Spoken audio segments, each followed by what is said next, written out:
In today's video, I'm going to teach you how to use webhooks at Zendesk, a complete customer service solution that streamlines communication and support. To get started, head over to the Zendesk website.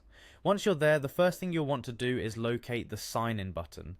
This will typically be at the top right corner of your screen, offering you quick access to your Zendesk account. Give that button a click and you'll be directed to the login page. Here, you'll be prompted to enter your email and password. Make sure you have these credentials handy. Type them in carefully and then hit the sign in button again to access your account dashboard.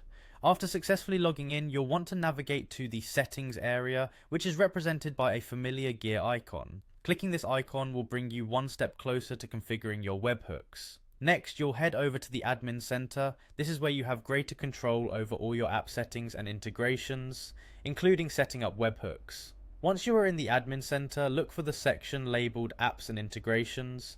Click on it, as this is your gateway to various functionalities that enhance your Zendesk environment. Within this section, you'll find an option labeled Webhooks. Clicking on Webhooks will take you to a familiar interface where all your webhook options are located.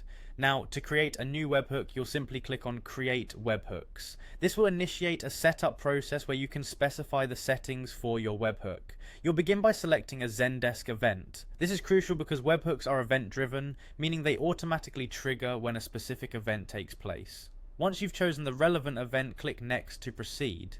You'll then be asked to provide some additional details about the webhook you're creating. Enter a name and description that describes its purpose and functionality.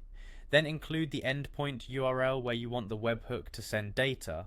Additionally, you need to specify the request method, such as POST or GET, and the request format.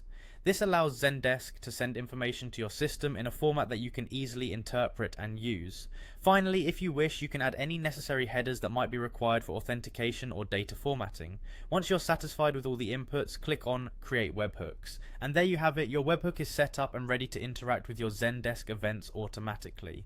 I hope this guide helps you incorporate webhooks effectively into your Zendesk setup, allowing you to automate tasks and improve workflow efficiency. Thanks for tuning in and happy Zendesking.